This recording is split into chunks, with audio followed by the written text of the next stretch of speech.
Hello everyone, कैसे हैं आप लोग। आई होप सब बहुत अच्छे से होंगे। मेरा नाम अजय है। आज हम कंटिन्यू करेंगे फिजिकल पॉलिसी का लेक्चर नंबर 3। तो लास्ट क्लास में पहले मैंने 2 क्वेश्चन दिए थे, वो डिस्कस कर देता हूँ।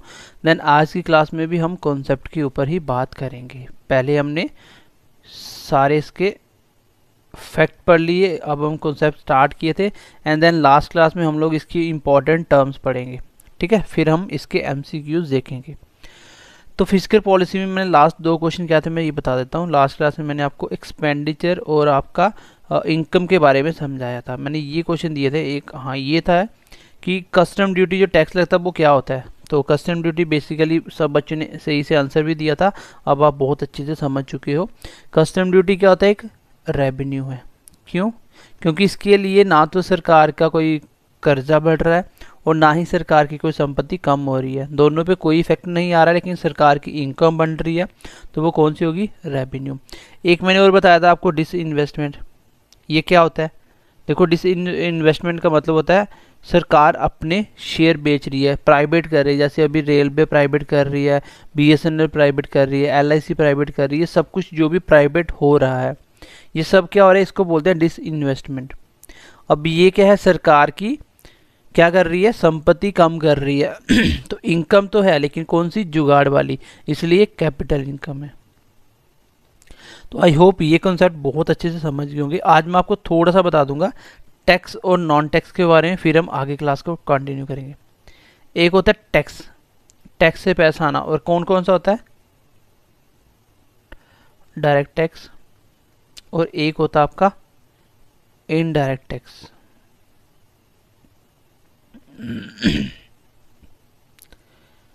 तो मैं आपको बता देता हूँ डायरेक्ट कौन सा होता है और इनडायरेक्ट कौन सा होता है, कैसे पता चलता है।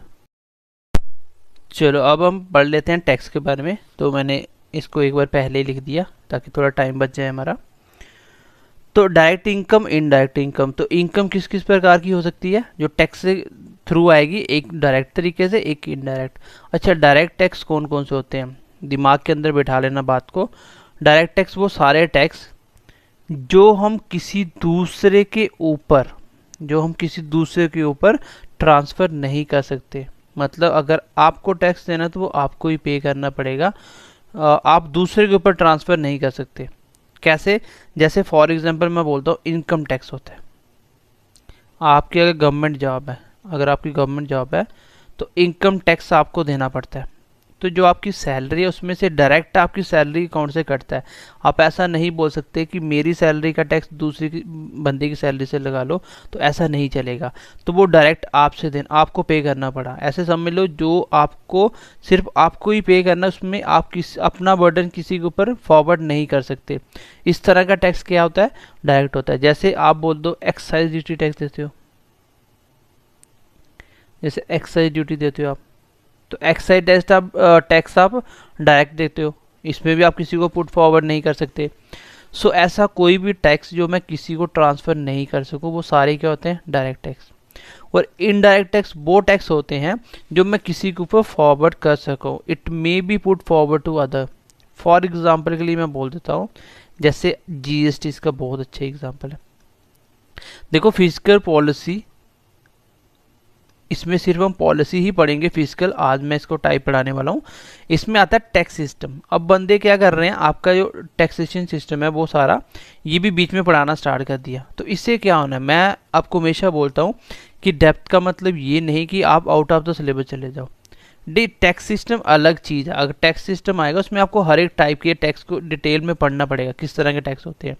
तो ये आपकी बेवकूफ़ी है अगर आप आउट ऑफ द सिलेबस पढ़ने की कोशिश करते हो। जब आपका एक बार सिलेबस पूरा कंप्लीट हो जाता है और जो सिलेबस में उसको बहुत अच्छे से डेप्थ में पढ़ लेते हो, देन आपको फिर आगे टाइम मिलता है तो आगे पीछे की चीज़ें पढ़नी है अपनी नॉलेज के लिए, और कोई एक्स्ट्रा क्वेश्चन बनने तो आप उसको कर पाओ।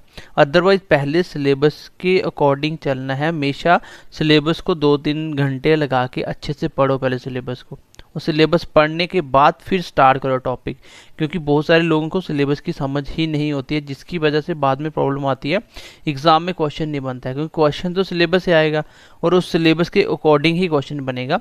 तो टैक्सेशन सिस्टम अलग से होता है, इसमें हम टैक्स जब पढ़ेंगे उसमें मैं पढ़ा दूंगा आपको टैक्स कैसे।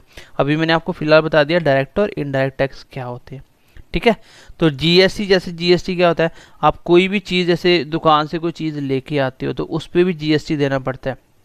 अगर मान लो 10 रुपये प्राइस है, उस पर जीएसटी लग के हो सकता है वो 12 रुपये बन जाए।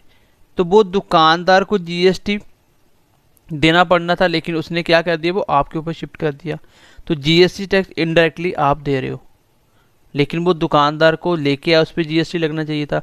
इस तरीके से एक टैक्स दूसरे के ऊपर ट्रांसफर हो रहा है, और अगर ऐसा हो तो उसको बोलते हैं इनडायरेक्ट टैक्स। और जीएसटी कैसा टैक्स है, इनडायरेक्ट। ये याद कर लेना कि जीएसटी इनडायरेक्ट है और डायरेक्ट कौन सा है, इनकम टैक्स हो गया, एक्साइज ड्यूटी हो गया, एटसेट्रा। ठीक है। जैसे प्रॉपर्टी टैक्स कौन सा है, अब आपकी प्रॉपर्टी पे टैक्स लग रहा है तो प्रॉपर्टी पे आपको डायरेक्ट टैक्स देना है, आप किसी के ऊपर ट्रांसफर थोड़ी कर सकते हो, तो वो भी इसी के अंदर आ जाएगा। ठीक है। तो ये है आपके डायरेक्ट और इनडायरेक्ट टैक्सेस। एक मैंने बताया था नॉन टैक्स इनकम। ये कैसी इनकम है, फॉर एग्जांपल बताता हूँ। मान लो आपकी घर की प्रॉपर्टी है, लेट अस सपोज कि आपके घर की प्रॉपर्टी है, ठीक है। और जैसे किसी की बोल देते हैं, किसी की प्रॉपर्टी है, उसमें से क्या होता है, जो इसका ओनर था उसकी डेथ हो जाती है, और इसका लीगल कोई भी बच्चा नहीं है, लीगल इसका कोई भी चाइल्ड नहीं है, मतलब इसका अपना कोई भी नहीं है, ना ही इसने कोई अडॉप्ट किया। तो लीगल इसकी प्रॉपर्टी का हकदार कोई भी नहीं बचा। तो इसकी प्रॉपर्टी का अगर हकदार कोई भी नहीं है तो ये प्रॉपर्टी ऑटोमेटिकली गवर्नमेंट के अंदर चली जाएगी, ये गवर्नमेंट की प्रॉपर्टी हो जाएगी। तो वो भी गवर्नमेंट की एक तरह की इनकम बनी, जिसको आप रेवेन्यू इनकम बोलते हो। लेकिन किस तरीके से आई, वो नॉन टैक्स तरीके से। ठीक है। तो ये है आपके टैक्स किस प्रकार कलेक्ट करती है गवर्नमेंट। कैपिटल क्या होता है, रेवेन्यू क्या होता है, और कैपिटल एक्सपेंडिचर क्या होता है, रेवेन्यू एक्सपेंडिचर क्या होता है। तो मैंने बोला था एक ऐसा जो पैसा गया तो गया, वो वापस नहीं आएगा। जैसे सब्सिडी हो गया, ये कैसा एक्सपेंडिचर है सरकार का। आर्मी वगैरह की किसी भी फोर्सेस की पेंशन वगैरह होगी, ये कैसा टैक्सेस है, ये सारा की सारा कैसा टैक्सेस है, ये सारा आपका, ये सारा की सारा क्या वापस नहीं आएगा, ये रेवेन्यू है, ये रेवेन्यू एक्सपेंडिचर है, ये रेवेन्यू एक्सपेंडिचर है। तो ये मैंने कल की क्लास में बहुत अच्छे से आपको बता दिया था और इसके ट्रिक भी बता दिए थे। तो ये हो गया आपके टैक्स कैसे कैसे गवर्नमेंट इसको करती है। लेकिन एक होता है कि गवर्नमेंट खर्चा कहाँ से करती है, ये इसका जो पैसा होता है वो कहाँ से निकालती है, वो मैं आपको बताता हूँ आर्टिकल के अकॉर्डिंग, और इसके बाद हम टाइप्स ऑफ फिस्कल पॉलिसी पढ़ते हैं। ठीक है। आई होप यहाँ तक आप समझ पाए होंगे। चलो लिख लो, एक बार मैं लिख देता हूँ इसको। आपको ये थोड़ा सा आइडिया होना चाहिए कि गवर्नमेंट आपका एक्सपेंडिचर कहाँ से करती है, फ्रॉम वेयर, तो कहाँ से करती है, ये थोड़ा सा आइडिया होना चाहिए, जैसे आपके लिए इम्पोर्टेंट है। एक होता है कंसोलिडेटेड फंड, एक होता है पब्लिक अकाउंट फंड, और एक होता है आपका कॉन्टीजेंसी फंड। ये अलग अलग अकाउंट होते हैं जिसमें आपका पैसा रखा जाता है, आरबीआई के पास आपका पैसा रखा जाता है, अलग अलग अकाउंट्स होते हैं। लेकिन इन सब में कौन कौन सा पैसा रखा जाएगा, कौन सी ज़रूरत पे कौन सा अकाउंट यूज़ किया जाएगा, ये बताया जाता है। जैसे गवर्नमेंट का जितना भी पैसा होता है ये ऐसे मतलब अकाउंट्स बना के उसमें रखा जाता है। कंसोलिडेटेड फंड एक ऐसा अकाउंट है जिसमें आपके रेगुलर जितने भी एक्सपेंसेस होते हैं, रेगुलर एक्सपेंसेस जो आपके होने ही होने हैं। फॉर एग्जांपल जैसे अभी बजट आया तो एग्रीकल्चर हर साल खर्चा होता है। नॉर्मल जो भी आप गवर्नमेंट एम्प्लॉय को सैलरी देते हो सेंटर से, जो होने ही होने वो हर साल होते हैं, वो होते रहेंगे। ऐसे जितने भी नॉर्मल खर्चे हैं वो सारे के सारे किस में रखे जाते हैं, कंसोलिडेटेड फंड ऑफ इंडिया। तो गवर्नमेंट का जो मोस्ट ऑफ द एक्सपेंडिचर जो खर्चा करती है, जितना भी बजट या फिजिकल पॉलिसी के लिए, वो सारा कंसोलिडेटेड फंड ऑफ इंडिया से निकाला जाता है। तो अभी एक ये होता है कौन सा, पब्लिक अकाउंट फंड। इसमें क्या होता है गाइस, ये इसका आर्टिकल लिख लो एक बार, ये इंपॉर्टेंट है। 266 आर्टिकल 1, 266(1) और ये है 266 सेकेंड। तो इसमें क्या होता है, इसमें आपका पब्लिक का पैसा है वो इमरजेंसी पर्पज़ के लिए यूज़ किया जाता है। मान लो कहीं भी आपको इमरजेंसी पड़ जाती है, गवर्नमेंट को लगता है कि इतना पैसा हम जनरेट नहीं कर पाएंगे, वो क्या कहता है, पब्लिक से उधार मांगता है। अच्छा, पब्लिक से उधार मांगता है, वो अनाउंसमेंट करता है कि हमें इतना इतना पैसा चाहिए, उधार दे दो, हम इतना इंटरेस्ट पे आपको वापस करेंगे। तो जो भी बड़े बड़े लोग जो कर सकते हैं, जितना भी अपना कंट्रीब्यूट, वो करते हैं उधार। अब ये क्या करते हैं, उन्हीं का पैसा लेके इन्वेस्टमेंट करते हैं। जैसे मान लो रोड वगैरह बना दी, नई कंस्ट्रक्शन कर दी, और बाद में उसी के ऊपर टोल टैक्स लेके, ठीक है, टोल टैक्स लेके उसी से जो पैसा होता है वही इनको वापस कर देते हैं। अब देखो, इन्हीं से पैसा लिया, रोड्स बनाए, कंस्ट्रक्शन हो गया, और वही से कमाई, इन्हीं से कमाई करके इन्हीं को वापस दे दिया। तो डेवलपमेंट भी हो गया, पैसा भी आ गया देश का देश में। तो इस तरीके से गवर्नमेंट अपने काम करती है। पब्लिक जब इमरजेंसी उसको ज़रूरत पड़ती है, तो चाइना का सबसे ज़्यादा उधार है पब्लिक का। चाइना की गवर्नमेंट का पब्लिक के ऊपर सबसे ज़्यादा उधार है, रेंट लेने का, चाइना सबसे ज़्यादा, और सबसे ज़्यादा वो डेवलपमेंट भी है अभी। तो कॉन्टीजेंसी फंड कौन सा फंड होता है, कॉन्टीजेंसी फंड वो फंड होता है जैसे आपका कोई मान लो डिजास्टर हो जाता है, कोई एकदम से कोई अर्थक्वेक आ गया कहीं भी, अगर वार का सिचुएशन आ जाता है कहीं, तो ऐसा कोई भी डिजास्टर हो जाता है, तो इस केस में क्या होगा, इस केस में आपका कॉन्टीजेंसी फंड रखा जाता है, वो वहाँ से पैसा निकालेगा। और इसके निकालने के भी तरीके होते हैं, वोटिंग होती है, कितना कितना डिपार्टमेंट में पैसा जाएगा, वो वोटिंग होती है पूरी। अपोजिशन कैसे कैसे क्वेश्चन बना सकता है, क्या होगा, ये सारा सिस्टम होता है। ये आपका बजट में होता है। जब आप होता है क्या, बेसिकली जब बजट आता है तो सबसे पहले लोकसभा में रखा जाता है, फिर उसके बाद राज्यसभा में, और फिर प्रेसिडेंट उसको साइन करता है। जैसे प्रेसिडेंट साइन करता है तो ये बजट पास हो जाता है। तो लोकसभा में स्टार्ट होता है, ठीक है, और फिर राज्यसभा के पास, फिर प्रेसिडेंट के पास। तो करने के तरीके क्या क्या होते हैं, तो ये आपको पॉलिटी में भी अच्छे से पढ़ने को मिलेगा कि किस तरीके से बजट पेश किया जाता है, कैसे कैसे आर्टिकल होते हैं, किस तरीके से कितनी वोटिंग चाहिए होती है, ये सारा कुछ आप पॉलिटी में पढ़ते हो। फिलहाल के लिए आपको ये याद रखना है कि गवर्नमेंट के खर्चे कहाँ कहाँ से होते हैं, ये अकाउंट्स होते हैं। आपको बोला जाएगा कि आपका जो बजट है, जितना भी आप फिजिकल पॉलिसी में, ठीक है, जो आपका बजट है, ये खर्चे कहाँ से करती है गवर्नमेंट, ये करती है कंसोलिडेटेड फंड ऑफ इंडिया से, कंसोलिडेटेड फंड से। और पूछेगा इसका आर्टिकल कौन सा है, 266 भी लिख सकता है, 2661 भी लिख सकता है, ठीक है। तो ये है आपके कंसोलिडेटेड फंड ऑफ इंडिया के खर्चे, जहाँ से गवर्नमेंट अपना नॉर्मल खर्चा करती है बजट का सारा की सारा, ठीक है। चलो आगे मैं थोड़ा सा बढ़ता हूँ, इंपॉर्टेंट चीज़ें ले रहा हूँ अभी। तो आई होप यहाँ तक तो बहुत अच्छे से समझ गए होंगे अभी आप। आज की क्लास में अभी तक मैंने कुछ आपको खास समझाया नहीं, आपको इतनी ही बात बताई कि डायरेक्ट टैक्स क्या होता है, इनडायरेक्ट क्या होता है, ये बहुत अच्छे से समझ गए आप।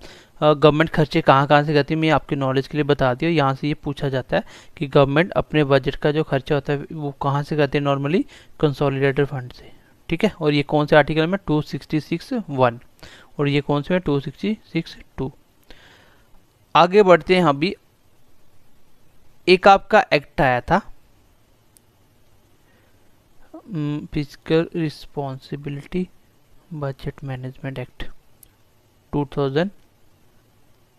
ये एक्ट के बारे में पूछा जाता है। ये एक एक्ट बनाया गया 2003 में, ठीक है, जिसको एप्लीकेबल हुआ 2004 में। ये एक्ट बेसिकली क्या था, इसकी फुल फॉर्म है आपकी फिजिकल रिस्पॉन्सिबिलिटी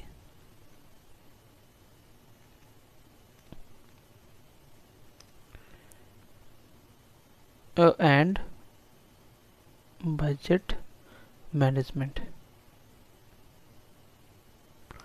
तो इसका मेन उद्देश्य क्या है, इसका प्राइमरी पर्पस क्या है, वो है गाइज कि आपका जितना भी फिजिकल क्या है, मतलब जितना भी बजट में घाटा है, क्योंकि इंडिया में कौन सा बजट चलता है, इंडिया में एक्सपेंडिचर ज़्यादा होता है हमेशा इनकम से, इनकम कम एक्सपेंडिचर ज़्यादा। क्यों, क्योंकि इंडिया डेवलपिंग कंट्री है, जितना ज़्यादा वो खर्चा करेगी उतना ज़्यादा डेवलपमेंट भी होगा। तो इस जो घाटे को पूरा करने के लिए फिजिकल पॉलिसी को किस प्रकार एक मतलब एक्ट बनाया गया, इस एक्ट के अकॉर्डिंग कुछ इसने रूल्स एंड रेगुलेशन बनाए, ये कैसे कंट्रोल करेगा। सबसे पहले तो ये क्या करता है, आपका फिजिकल और मॉनेटरी पॉलिसी दोनों को कोऑर्डिनेट करवाता है, दोनों के बीच में, ठीक है। दूसरी इसका जो सबसे इम्पोर्टेंट काम है वो किसके लिए बनाया गया कि ये इसने ना कुछ टारगेट सेट करे कि हर साल गवर्नमेंट को बजट के अकॉर्डिंग क्या क्या करना है, हर साल कितना फिजिकल मतलब जो घाटा हो रहा है वो कितना कैसे कम करना है, कितने % पे लेके आना है, जो भी उधार लिया हुआ है जितना भी आपका घाटे में चल रहा है वो सारा किस प्रकार पूरा करना है, ठीक है। और बजट मैनेजमेंट के लिए कुछ एक्ट के अकॉर्डिंग कुछ बातें बताएगी।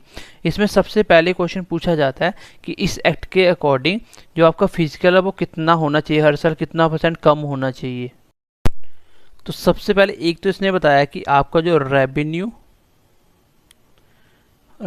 जो डेफिसिट होगा, तो रेवेन्यू डेफिसिट मतलब जो भी आपने प्रॉफिट टारगेट किया होगा कि इतना प्रॉफिट हमें कमाना है, तो उसको क्या करना है, जैसे इसका घाटा हो रहा है, जो आप सोच के चलते हो कि मुझे 100 रुपीज़ कमाना है लेकिन आप कमा पा रहे हो 90, इसका मतलब 10 क्या है आपका रेवेन्यू डेफिसिट है, अभी इतना नहीं कमा पाए।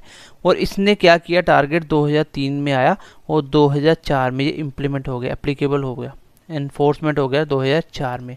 अब 2004 के बाद इसमें कुछ टारगेट क्या क्या थे कि आपका जो रेवेन्यू डेफिसिट है उसको हर साल 0.5% से क्या करना है, कम करना। क्या करना है, कम करना, मतलब जो घाटा ज़्यादा है उसको कम करते जाना, धीरे धीरे अपना जो टारगेट है उसको पूरा करना है।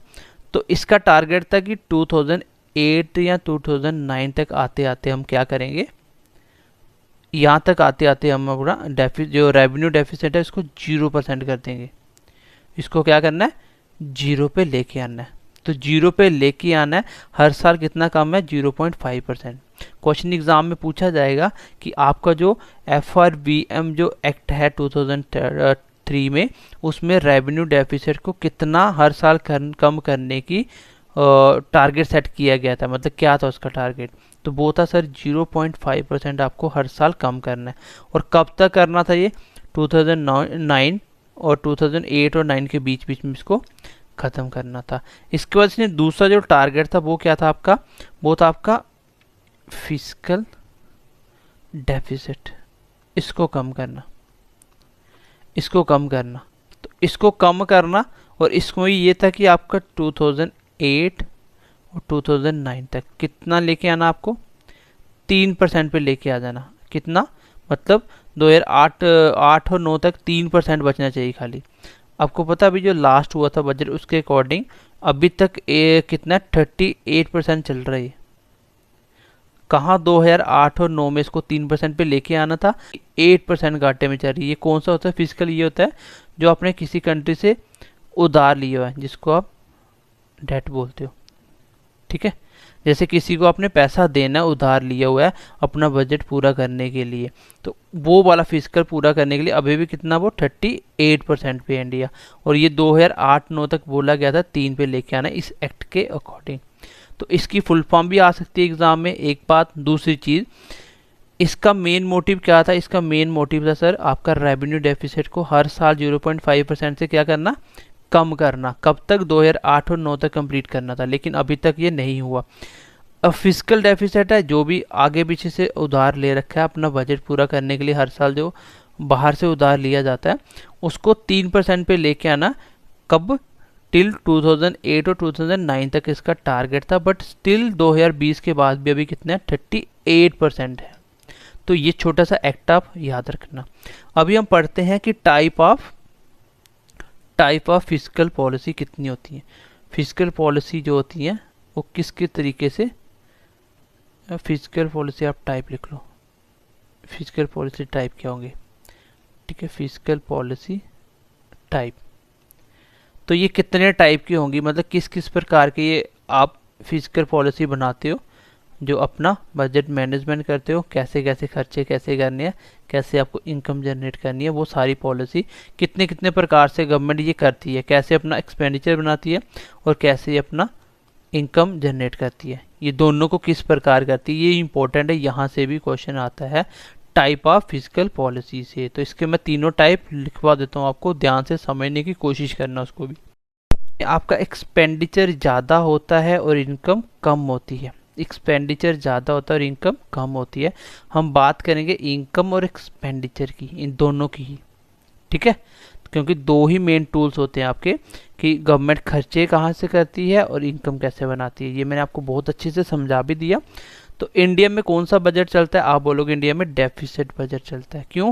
क्योंकि इंडिया में जो भी बजट होता है उसमें खर्चे ज़्यादा होते हैं, इनकम कम होती है। अगर गवर्नमेंट के खर्चे 120 हैं तो हो सकता है वो 100 रुपीज़ कमाती हो, लेकिन 20 रुपये एक्स्ट्रा क्यों? क्योंकि अगर एक्स्ट्रा खर्चा किया होगा तो उसको पूरा करने के लिए एक्स्ट्रा काम भी करोगे, और एक्स्ट्रा काम होगा तो आपके देश में डेवलपमेंट भी होगी। तो इंडिया डेवलपिंग कंट्री है, इसलिए ऐसा काम करती है। इस बजट को क्या बोला जाता है? डेफिसिट बजट बोला जाता है। और एक्सपेंशनरी का मतलब ही यही होता है कि गवर्नमेंट ज़्यादा खर्चे करती है। फिर मैं आपको बताता हूँ इसका इम्पैक्ट क्या क्या पड़ता है। कॉन्ट्रैक्शनरी क्या होता है? कॉन्ट्रैक्ट करना मतलब सिकुड़ जाना। तो इसका मतलब क्या होता है? इसका मतलब होता है आपका सरप्लस बजट। इसको बोला जाता है सरप्लस बजट। इसका मतलब क्या होता है? तो इसका मतलब साफ साफ है गाइज कि इसमें आपकी इनकम ज़्यादा होती है एज कंपेयर टू एक्सपेंडिचर। इसमें इनकम ज़्यादा होती है एज कंपेयर टू एक्सपेंडिचर। मतलब ये होती है आपकी डेवलप कंट्री। जो भी डेवलप हो चुकी कंट्री है उसमें इनकम हमेशा ज़्यादा होती है, खर्चे कम होते हैं, क्योंकि कुछ करने वाला बचा ही नहीं होता, सब कुछ डेवलपमेंट है उनके पास। तीसरा होता है न्यूट्रल, जिसको मैं बोलता हूँ बैलेंस, जिसको मैं बोलता हूँ बैलेंस बजट। तो आपका बजट के भी तीनों पार्ट हो गया। आपको पूछ सकता है इसमें क्या होता है? आपका एक्सपेंडिचर इनकम के बराबर होता है। ये मैंने आपको स्टार्टिंग में जब बेसिक क्लास करवाई थी तब आपको करवाए थे बजट कैसे कैसे होते हैं, ठीक है। तो आपको बोला जाएगा न्यूट्रल बजट क्या होता है? जिसमें एक्सपेंडिचर इनकम के बराबर होता है। ये रेयर होता है, ये ऐसा होता नहीं है, ये रियल में एग्जिस्ट करता ही नहीं है, तो ऐसा कभी नहीं होता। तो या तो वो सरप्लस बजट होगा किसी का या डेफिसिट। इंडिया कौन सी है? ये इंडिया का है। इंडिया क्या है? डेफिसिट बजट है, घाटे का बजट। तो एक्सपेंशनरी का मेन जो एक्सपेंशनरी होता है इसका मेन ऑब्जेक्टिव क्या होता है? देखो सबसे पहले क्या होता है, ये क्या करता है, जब गवर्नमेंट खर्चे ज़्यादा करेगी, खर्चे ज़्यादा करेगी तो कहाँ कहाँ करेगी? हो सकता है वो आपकी पेंशन बढ़ा दे, हो सकता है वो आपकी इनकम बढ़ा दे, हो सकता है वो आपको डायरेक्ट, जैसे अभी बजट अनाउंस हुआ था, कुछ करोड़ उसने ऐसा बोल दिया कि हम लोग मजदूरों की मदद करेंगे तो डायरेक्ट पैसा ट्रांसफ़र करेंगे। तो इस तरीके से जब सरकार खर्चे करती है तो आपकी पॉकेट में पैसा आएगा। इस केस में क्या होता है? एक्सपेंडिचर क्या होता है? ज़्यादा होता है, एक्सपेंडिचर बढ़ जाता है और आपकी पॉकेट में ज़्यादा से ज़्यादा पैसा आएगा। जब आपकी पॉकेट में पैसा आएगा तो आपकी डिमांड क्या होगी? आपकी डिमांड क्या होगी? तो आपकी डिमांड बढ़ जाएगी, क्योंकि पैसा तो डिमांड भी आएगी। फिर आप गाड़ियाँ लेने की सोचोगे, नहीं नहीं। जब आपकी डिमांड बढ़ जाएगी, जब आपकी डिमांड बढ़ जाएगी, कॉमन सी बात है चीज़ों के प्राइस भी बढ़ जाएंगे। कॉमन सी बात है अगर आपकी डिमांड बढ़ी, आपके शौक ज़्यादा हो गए तो वो प्राइस भी बढ़ाएंगे। उनको पता चल गया कि मार्केट में मेरी गाड़ी की डिमांड है, ये तो उनको चाहिए चाहिए लोगों को, तो वो क्या करेंगे? प्राइस बढ़ा देंगे। अगर प्राइस बढ़ा दिया तो प्राइस बढ़ेगा, तो प्राइस बढ़ेगा तो कंपनियां ज़्यादा से ज़्यादा क्या करने सोचेगी? कि प्रोडक्शन भी बढ़ा दो। कंपनियां क्या बोलेंगी? कि प्रोडक्शन भी बढ़ा दो। क्यों? क्योंकि प्राइस ज़्यादा मिल रहे हैं तो ज़्यादा से ज़्यादा प्रोड्यूस करो, चीज़ें ज़्यादा से ज़्यादा बनाओ। अच्छा, अगर प्रोडक्शन बढ़ा देगी तो इससे क्या होगा? प्रोडक्शन के लिए एम्प्लॉयमेंट बढ़ जाएगा। क्या हो जाएगा? एम्प्लॉयमेंट इंक्रीज होगा। क्यों? क्योंकि प्रोडक्शन करने के लिए तो इंसान ही तो चाहिए ना, तो वो एम्प्लॉयमेंट ज़्यादा से ज़्यादा बढ़ जाएगा। और इन सब से ओवरऑल आपका जो नेशनल इनकम है ये भी बढ़ जाएगी। पूरे देश की जो इनकम वो भी बढ़ जाएगी, क्योंकि लोग ज़्यादा से ज़्यादा काम कर रहे हैं। तो ये इसमें सब कुछ बढ़ेगा ही बढ़ेगा, सब कुछ इंक्रीज होगा। ट्रिक यही है कि इसमें हर एक चीज़ इंक्रीज होने वाली है। क्यों? क्योंकि सरकार के खर्चे बढ़ रहे हैं, खर्चे बढ़ रहे हैं, डिमांड बढ़ेगी। क्योंकि खर्चे बढ़ेगा तो लोगों की जेब में क्या आएगा? पैसा आएगा। लोगों की जेब में पैसा आएगा। जब लोगों की पॉकेट में पैसा आ गया तो गाइस पैसा आने के बाद लोगों की डिमांड बढ़ जाएगी। ऐसे याद रखो सनेटी भाई, डिमांड के बाद चीज़ों का प्राइस अपने आप बढ़ेगा। क्यों? क्योंकि अगर ज़्यादा डिमांड करोगे तो कंपनी वाले प्राइस भी बढ़ाएंगे। प्राइस बढ़ेगा तो चीज़ें महंगी बिक रही हैं तो प्रोडक्शन ज़्यादा से ज़्यादा लोग करेंगे। तो ऐसे है कि इसमें सब कुछ इंक्रीज़ होगा। प्रोडक्शन ज़्यादा होगा तो एम्प्लॉयमेंट बढ़ेगा, एम्प्लॉयमेंट ज़्यादा तो नेशनल इनकम भी बढ़ेगी। इसका मेन जो ऑब्जेक्टिव होता है वो होता है गाइस, मेन ऑब्जेक्टिव होता है जब यहाँ पे आपका डिफ्लेक्शन आ गया होता है। इन्फ्लेक्शन का उल्टा होता है डिफ्लेक्शन। जब महंगाई दर इतना सस्ता हो जाता है कि चीज़ों का प्राइस ही नहीं रहता। तो जब प्राइस ही नहीं होगा तो इसमें आपका क्या होता है, प्रोडक्शन वगैरह सब कुछ कम हो गया होता है। इसको पूरा करने के लिए बोलते हैं क्या करो, प्रोडक्शन इंक्रीज करो। क्या करो, प्रोडक्शन इंक्रीज। क्यों?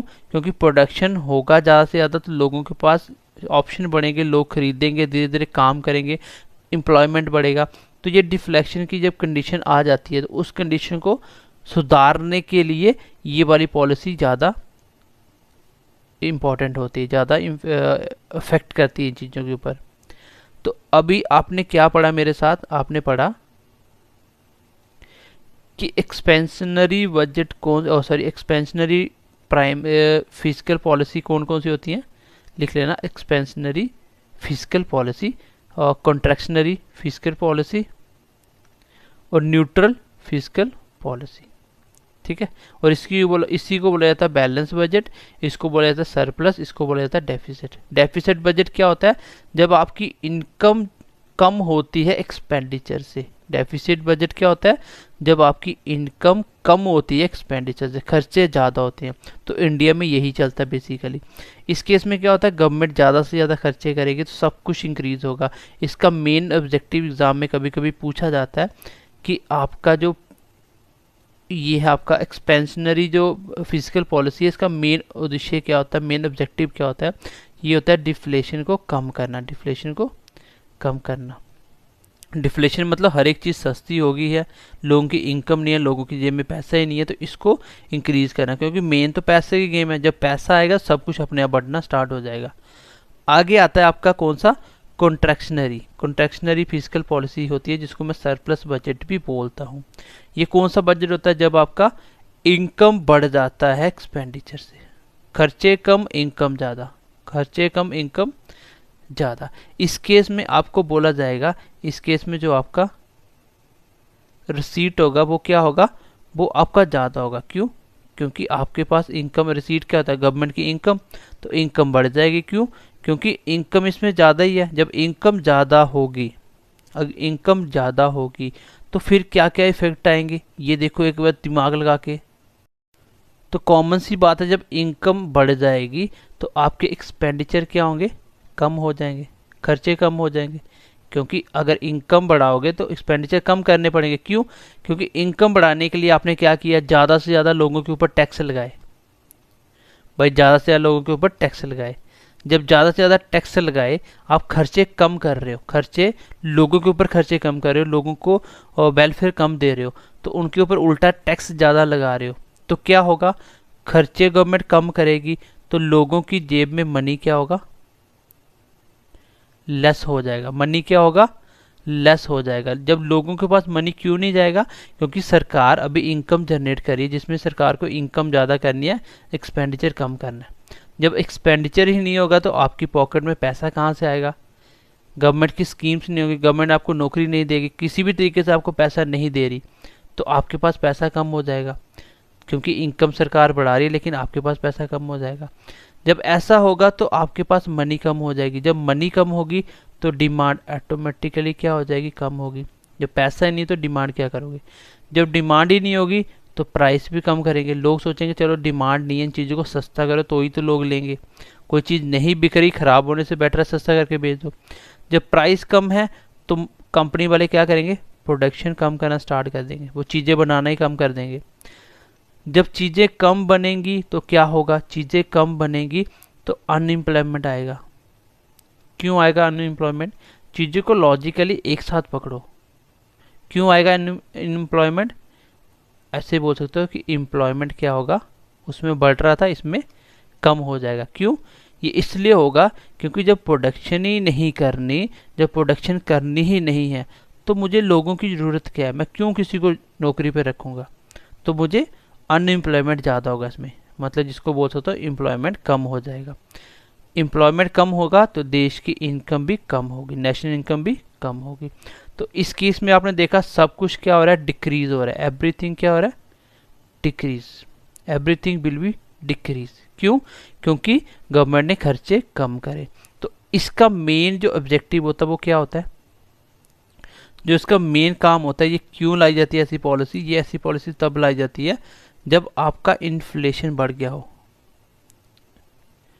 इन्फ्लेशन, ठीक है, इन्फ्लेशन, जब महंगाई बढ़ गई हो उसको कंट्रोल करने के लिए, जब महंगाई बढ़ जाती है उसको कंट्रोल करने के लिए ये ऑब्जेक्टिव होता है इसका, इसके लिए ये आपकी पॉलिसी लाई जाती है। इसमें क्या होता है, टू कंट्रोल डिफ्लेक्शन। तो अगर महंगाई बढ़ गई तो इसको कंट्रोल करने के लिए आपका क्या किया जाएगा, ये वाली पॉलिसी लाई जाएगी, ठीक है। कौन सी, कॉन्ट्रैक्शनरी पॉलिसी, कॉन्ट्रैक्शनरी पॉलिसी। तो महंगाई को, ये पॉइंट याद रखना इंपॉर्टेंट है, ठीक है, इसको मैं मार्क कर देता हूँ, ये इंपॉर्टेंट पॉइंट है। मेन ऑब्जेक्टिव किसके लिए ये लाई जाती है, ये किसके लिए ज़्यादा इफेक्टिव होती है पॉलिसी, तो ये आपको पता होना चाहिए। और ये किसके लिए, डिफ्लेक्शन के लिए। अब हम बात करें बैलेंस की, तो इसमें कुछ है ही नहीं पढ़ने वाला। जब सब कुछ बैलेंस है तो बैलेंस में कुछ पढ़ने वाला ही नहीं है। ये तब लाई जाती है जब आपकी कोई भी प्रॉब्लम नहीं चल रही, ना तो कोई महंगाई चल रही, ना ही चीज़ें सस्ती चल रही, सब कुछ बैलेंस चल रहा है, और ऐसा होता नहीं है, तो इसमें कुछ पढ़ने वाला भी नहीं है। इसी को बोला जाता है न्यूट्रल पॉलिसी। तो थोड़ा बहुत आइडिया तो मिल ही गया होगा अच्छे से, जब एक बार पढ़ोगे तो आपको अच्छे से याद भी हो जाएंगी चीज़ें। एक बार मैं दोबारा से इसको रिकैप कर देता हूँ, ठीक है, ध्यान से अब समझने की कोशिश करना। फिजिकल पॉलिसी के मैंने टाइप पढ़ाया आपको, जिसमें मैंने बोला कि ये 3 टाइप का होता है। सबसे पहले एक्सपेंशनरी, फिर आपका मैंने बोला कॉन्ट्रैक्शनरी, फिर आपको बोला न्यूट्रल। एक्सपेंशनरी में क्या होता है फिजिकल पॉलिसी, इसी को मैं बोलता हूँ डेफिसिट बजट, डेफिसिट बजट। तो डेफिसिट बजट का मतलब होता है घाटे का, जिसमें आपका एक्सपेंडिचर ज़्यादा होता है, जिसमें आपका एक्सपेंडिचर ज़्यादा होता है और इनकम कम होती है। अब यहाँ से मैं बोल सकता हूँ, जब आपका इनकम एक्सपेंडिचर ज़्यादा होगा, जब आपका एक्सपेंडिचर मैक्सिमम होगा, तो यहाँ से आप खुद बनाना स्टार्ट करोगे, या ऐसे याद कर लो कि सब कुछ इंक्रीज इंक्रीज इंक्रीज, क्योंकि एक्सपेंडिचर से सारा खेल है। जब सरकार ज़्यादा एक्सपेंडिचर करेगी तो आपकी जेब में क्या आएगा, मनी। तो बोलेगा कि मार्केट में मनी ज़्यादा होगी कम होगी, आप बोलोगे मनी बढ़ जाएगी। क्यों, क्योंकि सरकार खर्चे कर रही है। जब मनी ज़्यादा होगी तो डिमांड भी बढ़ेगी, जब डिमांड ज़्यादा होगी तो प्राइस भी बढ़ेगा। क्यों, क्योंकि डिमांड है तो प्राइस बढ़ाएगा दुकानदार। जब प्राइस बढ़ेगा तो कंपनी ज़्यादा से ज़्यादा सोचेगी प्रोडक्शन करो ज़्यादा से ज़्यादा। जब प्रोडक्शन होगा तो एम्प्लॉयमेंट भी बढ़ेगा, जब एम्प्लॉयमेंट बढ़ेगा तो नेशनल इनकम ऑटोमेटिकली बढ़ेगी, क्योंकि सारे काम कर रहे हैं तो नेशनल इनकम भी बढ़ेगी। और इसका मेन ऑब्जेक्टिव क्या होता है कि डिफ्लेशन को कम करना, डिफ्लेशन को कम करना। इसमें ऐसे याद करो कि सब कुछ इंक्रीज इंक्रीज इंक्रीज, और इसी को बोला जाता है कौन सा बजट, डेफिसिट बजट। उसके बाद मैंने आपको पढ़ाया कॉन्ट्रैक्शनरी, कॉन्ट्रैक्शनरी फिजिकल पॉलिसी। इसमें क्या होता है गाइस, इसमें क्या होता है, इसको बोलते हैं सरप्लस बजट। सरप्लस बजट वो बजट होता है जब आपका इनकम ज़्यादा हो जाता है, एक्सपेंडिचर कम होता है, तो ये डेवलप्ड कंट्री कहती है। तो इसमें जब आपका इनकम ज़्यादा होगा एक्सपेंडिचर से, तो कॉमन सी बात है इनकम कब बनेगा, जब सरकार ज़्यादा से ज़्यादा आपसे टैक्स लेगी, क्योंकि ज़्यादा सोर्स तो टैक्स ही होता है। जब टैक्स लेगी तो इसमें रिसीट तो बढ़ जाएगा, सरकार की इनकम तो बढ़ेगी, लेकिन एक्सपेंडिचर कम हो जाएंगे। एक्सपेंडिचर कम तो सब कुछ कम, एक्सपेंडिचर कम तो मार्केट में मनी कम, डिमांड कम, प्राइस कम, प्रोडक्शन कम, अनएम्प्लॉयमेंट बढ़ जाएगा। जब एम्प्लॉयमेंट कम हो जाएगा फिर उसके बाद नेशनल इनकम भी क्या होगी, डिक्रीज, मतलब सब कुछ डिक्रीज डिक्रीज डिक्रीज होगा। तो ये है इसका ऑब्जेक्टिव है, आपके इन्फ्लेशन को कंट्रोल करना। तो गाइस ये थे आपके टाइप्स ऑफ, ये थे आपके टाइप्स ऑफ फिजिकल पॉलिसी। तो बेसिकली पहली बात तो ये दिमाग में बिठा लो कि इसके आपको नोट्स नहीं मिलेंगे। बच्चे अभी इसके नोट्स मांग रहे हैं, मेरे को तो नहीं बोला, लेकिन दूसरी जिस क्लास में आपके सामने पहले ही स्लाइड्स लिखी होंगी उसको डिस्कस किया जाएगा, तो वो आपको उतारने की ज़रूरत नहीं है, वो आपको पढ़ना है, उसके आपको नोट्स प्रोवाइड किए जाएंगे। लेकिन मैं आपको साथ साथ लिख रहा हूँ, क्यों लिख रहा हूँ, ताकि आप भी साथ साथ नोट डाउन कर पाओ, आपको वीडियो को पॉज नहीं करना पड़े, वीडियो को पॉज नहीं करना पड़े। अगर रोक के वीडियो देखना हो तो उस स्लाइड्स वाले वीडियो का आधे घंटे का कंटेंट 1 घंटे से ज़्यादा लग जाता पढ़ने में, क्योंकि रुकोगे, लिखोगे, भूल जाओगे सर ने क्या बोला था, फिर प्ले करोगे ऐसे। तो मैं साथ साथ बोलता हूँ, साथ साथ लिखता हूँ, मेरे साथ साथ आप पढ़ भी सकते हो, लिख भी सकते हो, जैसे ऑफलाइन की क्लास में होता है। ठीक है, ऑफलाइन की क्लास में किया जाता है। तो मैं वैसे ही कोशिश